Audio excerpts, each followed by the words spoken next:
हर company का अपना एक लोगो होता है जो उसे और उसके प्रोडक्ट को एक अलग पहचान दिलाता है। लोगोस एडवर्टाइजिंग में भी बहुत इंपॉर्टेंट रोल अदा करता है। एडवर्टाइजिंग का भी एक बहुत इंपॉर्टेंट पार्ट होता है क्योंकि यह परसेप्शन बिल्ड करता है। हर कंपनी अपने लोगो डिजाइन पे बहुत खर्च करती है। बहुत सारी कंपनियां अपने लोगो को बार बार बदलती हैं और कुछ लोगों को अगर आप देखोगे ध्यान से तो वो सिर्फ एक खूबसूरत डिजाइन देखने में खूबसूरत नहीं लगते हैं, बल्कि उनके पीछे एक बहुत ही हिडन मैसेज होता है, एक बहुत ही इंपॉर्टेंट मैसेज होता है जो कि उसके जरिए वो अपने यूजर्स या सब्सक्राइबर या बायर जो भी होते हैं उनको देने की कोशिश करते हैं। आज के वीडियो में ऐसे ही लोगोस के बारे में हम जानने की कोशिश करेंगे जो बहुत बड़ी बड़ी कंपनियों ने अपने डिजाइन किए हैं। हर लोगो के पीछे एक हिडन मैसेज होता है और इसके पीछे की बहुत सारी स्टोरी होती है। वीडियो शुरू करने से पहले मैं आपको रिक्वेस्ट करूंगा कि अगर अभी तक से आपने हमारा चैनल सब्सक्राइब नहीं किया है तो प्लीज उसे सब्सक्राइब कीजिए, लाइक कीजिए, शेयर कीजिए ताकि ज्यादा से ज्यादा लोग तक ये वीडियो पहुंच सके। सबसे पहले बात करते हैं एप्पल। ए फॉर एप्पल हम शुरू ही करते हैं एप्पल से। एप्पल दुनिया का शायद सबसे फेमस लोगो। ये अगर देखा जाए तो 70s से एप्पल में कुछ खास चेंजेस नहीं हुए। इसका डिजाइन, इसका आउटलाइन सेम रहा। वो एक एप्पल ही होता है और ये एक बाइट किया हुआ एप्पल होता है। इसके बारे में एक्चुअल क्या रीजन है, क्या कहानी है, इसके बारे में ऑफिशियली तो कंपनी कुछ नहीं बताती है, मगर ये देख के लगता है शायद कुछ लोग का कहना है कि ये एडम्स एप्पल है, एडम एंड ईव का एप्पल है और इस पे बाइट का निशान जो है वो बाइट यानी कंप्यूटर वाले बाइट से सिमिलर है। तो कुल मिलाकर के ये प्रोडक्ट एक तो शुरुआती की बात करता है कि सबसे शुरुआत सृष्टि की हुई थी एप्पल से, एडम के एप्पल की। तो ये अपने आप को एक पायोनियर के रूप में फॉर्म करना चाहता है, इस्टेब्लिश करना चाहता है, दिखाना चाहता है और साथ ही साथ बाइट और बाइट को मिक्स करने की कोशिश की गई है। अमेज़न का लोगो अगर आप ध्यान से देखें तो ये एक स्माइल दिखाता है, मगर ये स्माइल एक एरो भी रिप्रेजेंट करता है और ये एरो ए से लेकर के जेड पे एंड करता है। क्योंकि अमेज़न एक रिटेल कंपनी है, रिटेल प्लेटफॉर्म है और इस पे इसके लोगो का ये मीनिंग होता है कि यहाँ पे ए टू जेड सारी चीजें अवेलेबल है, जो कि इसकी नेचर ऑफ जॉब को पूरी तरीके से जस्टिफाई करता है। ऑडी एक फेमस ऑटोमोबाइल कंपनी पहचानी जाती है अपने 4 रिंग वाले लोगो डिजाइन के साथ, जो कि ओलंपिक रिंग से भी मैच करता है। इनफैक्ट आईओसी ने इसके ऊपर केस भी किया था कि ऑडी ने उनकी रिंग को कॉपी किया। बहरहाल ये केस ऑडी जीत गई थी। तो इस रिंग का मतलब अगर हम कंक्लूजन ये निकाले कंपनी क्या दिखाना चाहती है, तो ये 4 कंपनियों के बारी बारी मिक्स मेन कंपनी में मिलने के से बनी है। हॉर्श, ऑडी वर्क, बीकेडब्ल्यू और वॉन्डरर, ये 4 कंपनी को डिनोट करती है ऑडी, और ये 4 रिंग बताते हैं 4 कंपनी को मिलने से प्रेजेंट कंपनी बनी है। आदिदास एक बहुत वर्ल्ड फेमस स्पोर्ट्स वेयर बनाने वाली कंपनी, इनफैक्ट इसके जूते बहुत फेमस है। इन्होंने भी अपना लोगो को कई बार बदला है, लेकिन ये जो इनके 3 बार जैसे जो स्ट्रक्चर दिखाई देते हैं इसको इन्होंने ज्यादा बदलाव नहीं किया। अभी फिलहाल रिसेंटली कुछ समय से इसको बदलाव किया है। ये असेंट को दिखाता है। असेंट यानी आप देख सकते हो ये माउंटेन को डिनोट करता है और ये ऊपर की ओर चढ़ता हुआ सा प्रतीत होता है, जो कि स्पोर्ट्समैन का, स्पोर्ट्स पर्सनालिटी जो होते हैं उनके लिए चैलेंजेस, आगे बढ़ना, इसको डिनोट करता है, जो कि इनके प्रोडक्ट के साथ काफी जस्टिफाइड है। BMW जर्मन ऑटोमोबाइल जायंट, बड़ा ही खूबसूरत इस आई कैची इसका लोगो है। बीच के जो ब्लू और व्हाइट दिखाई देते हैं लोगो के बीच में, ये एक एरोप्लेन के प्रोपेलर की तरह प्रतीत होते हैं। अब लोगों ने कंक्लूजन ये निकाला एरोप्लेन का प्रोपेलर से BMW का क्या रिलेशन है। एक्चुअली BMW ने पहले इंजीनियरिंग के दुनिया में एयरक्राफ्ट बनाने से शुरुआत करी थी और इनफैक्ट BMW पहले इन्वॉल्व थे एयरक्राफ्ट बनाने में, बाद में फिर ऑटोमोबाइल कार बनाने में आए। बहरहाल ये कंक्लूजन कितना सही है कितना नहीं ये तो पता नहीं, ये कंक्लूजन है। बट एक्चुअली BMW ने जिस स्टेट से, बोहेविया से, जहां से ये बिलोंग करती है ये कंपनी, वहां के फ्लैग को लगाने की कोशिश की थी और उसी की तरह ये दिखाई देता है, लेकिन उसको थोड़ा सा रिवर्स कर दिया क्योंकि वो गैर कानूनी हो जाता है, इसीलिए उसको थोड़ा सा उसमें चेंजेस किए हैं। वहीं का वो फ्लैग है। बास्किन रॉबिन्स आइसक्रीम बनाने वाली कंपनी है और BR इसके इनिशियल्स को इस तरीके से लिखा गया है कि आप क्लियरली देख सकते हैं, ये 31 नजर आ रहा है और ये 31 उसके 31 फ्लेवर्स को डिनोट करता है। सिस्को एक नेटवर्किंग इंफ्रास्ट्रक्चर बनाने वाली टेक्नो जायंट कंपनी है जो सैन फ्रांसिस्को से ओरिजिनेट की गई है। इनफैक्ट इसका नाम भी सैन फ्रांसिस्को के से लिया गया है, सिस्को। और इसके लोगों को ध्यान से देखें तो ये सैन फ्रांसिस्को के जो गोल्डन गेट ब्रिज है उससे काफी कुछ सिमिलर है और उसी का सिल्हूट प्रतीत होता है। तो ऐसा कंक्लूजन है कि ये सिस्को उसी पुल को दिखाता है।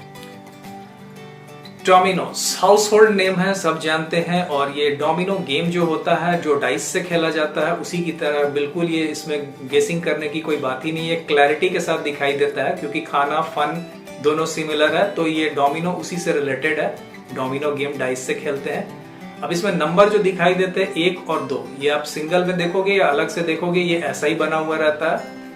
इसका क्या मीनिंग हो सकता है? इसका मीनिंग है, इसमें जब स्टार्टिंग हुआ था तो डोमिनो का ये ओरिजिनल लोगो ये दिखाता था एक रेस्टोरेंट और उसके 2 आउटलेट्स थे, तो 1 और 2 3 दिखाई देता है। प्लान तो ऐसा था कि आगे इसमें जितने खुलते चले जाएंगे उतने डॉट्स होंगे, बट ये पॉसिबल नहीं है क्योंकि 10,000 से ऊपर इसके आउटलेट्स खोले जा चुके हैं। फेडेक्स एक शिपिंग और ट्रांसपोर्टेशन कंपनी है जिसका लोगो काफी सिंपल है, फेड और एक्स 2 अलग अलग कलर्स पे लिखा हुआ है। लेकिन अगर आप ध्यान से देखें तो EX में E और X को इस तरीके से लिखा गया है कि उसके बीच का एरो मार्क क्लियर नजर आता है, जो कि स्पीड, आगे बढ़ते हुए मूवमेंट और प्रोग्रेसिवनेस को दर्शाता है, जो कि इस कंपनी के नेचर ऑफ जॉब के साथ बिल्कुल जस्टिफाई करता है। Arrow is a sign of moving forward. Google का लोगो तो हम लोग रोज देखते हैं और देखने में बड़ा सिंपल लगता है। प्राइमरी कलर्स यूज किए गए हैं, normally pretty straight forward, but L जो है वो ग्रीन कलर से जो प्राइमरी कलर नहीं होता है। कंक्लूजन ये निकलता है, मैसेज शायद ये देने की कोशिश की जाती है कि गूगल का काम करने का तरीका कन्वेंशनल नहीं है, रूल से थोड़ा हटके भी काम करते हैं, यानी कि इनोवेटिव है। Hyundai, ऐसे देखा जाए तो Hyundai का लोगो का H उसका Hyundai कंपनी का इनिशियल H से दिखाई देता है। लेकिन अगर इसको ध्यान से देखें तो जो कि इनके डिजाइनर्स रिवील करते हैं कि ये हाँ सेलर और डीलर, सेलर और बायर के बीच का, कंपनी और बायर के बीच का एक रिलेशनशिप को दर्शाता है। हैंड शेकिंग पोजीशन है। दुनिया की सबसे फेमस और सबसे पुरानी जीन्स लीवाइस, इसने भी अपना लोगो कई बार बदला है। प्रेजेंट लोगो और पुराने सारे लोगोज में एक चीज सिमिलर दिखाई देता है, इसका निचले का हिस्सा इसके जीन्स का पॉकेट का आउटलाइन को दर्शाता है। नाइकी एक स्पोर्ट्सवेयर कंपनी है, इसके जूते युवा बहुत पसंद करते हैं, स्पेशली स्पोर्टी युवा बहुत पसंद करते हैं। तो स्वूश मार्क जो है वो एनर्जी को दिखाता है, एक वाइब्रेंट एनर्जी को डिनोट करता है। और साथ ही साथ ये मार्क ओके, चेक्ड, वेरीफाइड को भी बताता है, जो कि करेक्शंस को करता है, एक तरीके का अप्रूवल को बताता है, यानी कि एक पॉजिटिविटी को दर्शाने वाला इसका लोगो है। पेप्सी भी उन कंपनियों में से है जिन्होंने अपने लोगो बहुत सारे बदले हैं, और अगर कुछ नहीं बदला है तो रेड और ब्लू, प्योरली पेट्रियोटिक। बहुत सारी अमेरिकन कंपनी के टाइप इसका भी लोगो में 2 कलर यूज किया गया जो अमेरिकन फ्लैग से रिजेंबल है। ये अपने फॉन्ट भी बदलती है और लोगो को भी, डिजाइन को भी बदलती रहती है। ये राउंड लोगो एक स्माइल को डिनोट करता है, जो कि एक फन लविंग फेस है। और कुछ लोग ये भी कहते हैं कि अगर आप पेप्सी की बोतल उठा करके पीते हैं तो आपका फेस भी इसी डायरेक्शन में हो जाता है। कुल मिला के ये एक स्माइल है और ये कोई हिडन सीक्रेट नहीं है। Pinterest, ये ऑनलाइन फोटोग्राफ्स, कई तरीके के फोटोग्राफ्स ऑफर करने वाली कंपनी है। आपने इसके फोटोग्राफ्स को यूज किए होंगे, डाउनलोड भी किए होंगे। इसका लोगो इसके नाम से अलग P है, और P को अगर आप ध्यान से देखोगे तो P की डंडी जो है वो एक बोर्ड पिन को दर्शाती है। हम फोटोग्राफ्स को बोर्ड पिन के जरिए साइनेज की जगह लगाते हैं, बोर्ड्स वगैरह पे लगाते हैं, ये उसी को डिनोट करता है, फोटोज को जिस तरीके से हम पिन करते हैं। सोनी वायो लैपटॉप कंप्यूटर्स बनाने वाली इसकी एक अलग सेगमेंट है, और ये काफी क्रिएटिविटी को दर्शाता हुआ लोगो है। ध्यान से देखो, सोनी में कुछ खास नहीं है, लेकिन वायो के VA एनालॉग का डिनोट करता है, और बाद का IO वो डिजिटल को दर्शाता है, यानी एनालॉग और डिजिटल दोनों एक साथ इस लोगो में दिखते हैं। लेकिन अगर जो लोगो सबसे ज्यादा क्रिएटिविटी दिखाता है वो मेरे ख्याल से टोयोटा का है। TOYOTA, टोयोटा को अलग अलग से तोड़ करके आप दिखाएं तो इस तरीके से नजर आता है, और उसको साथ में मिला दे तो बन जाता है टोयोटा का logo. Very much creative. NBC एक ब्रॉडकास्टिंग कंपनी है और स्टार्टिंग से ही इसका लोगो इसी टाइप का है। पीकॉक जो है वो तो क्लियर आपको दिखाई दे रहा है, और इसके 6 कलर, डिफरेंट कलर्स, एक तो कलर को डिनोट करते हैं क्योंकि ये लोगो उस समय बना था जिस समय कंपनी ने अमेरिका में और कई जगह पे कलर ट्रांसमिशन शुरू हुआ था, और साथ ही इसके 6 अलग अलग डिवीजन इसके अलग अलग डिवीजन्स को दर्शाता है। और ये एक हाउस होल्ड में जाना माना नाम है, यूनिलीवर, जो कि होम केयर प्रोडक्ट्स बनाता है, और शायद ही कोई घर ऐसा हो जो इसके प्रोडक्ट्स को यूज ना करता हो। और उसी पैनोरामिक चीज को वो दर्शाता है। इनके नाम का यू का इनिशियल लेटर यू लिखा गया है, और उसमें बहुत तरीके के ग्राफिक डिजाइनिंग डाले गए हैं, बहुत सारे क्लिप्स डाले गए हैं जो कि आपकी पूरी लाइफ में यूज किए जाने वाले डिफरेंट चीज को दर्शाता है, और ये दिखाता है कि यूनिलीवर क्या क्या नहीं बनाता है, जो कि इसके प्रोडक्ट स्पेसिफिकेशन और कंपनी के नेचर ऑफ जॉब से काफी बिल्कुल ही जस्टिफाई करता है। तो ये कुछ लोगोज हैं जो मेरे फेवरेट हैं, जो मैंने इनको सिलेक्ट किए हैं। आपको अगर और भी ऐसे कोई लोगो पसंद आते हैं तो उनके बारे में भी बताइए कमेंट बॉक्स में। सबको एक साथ यहाँ पे कलेक्ट कर पाना पॉसिबल नहीं था। उम्मीद है वीडियो आपको पसंद आया होगा। चैनल को लाइक, शेयर और सब्सक्राइब कीजिए और अपना ध्यान रखिए। Thank you very much.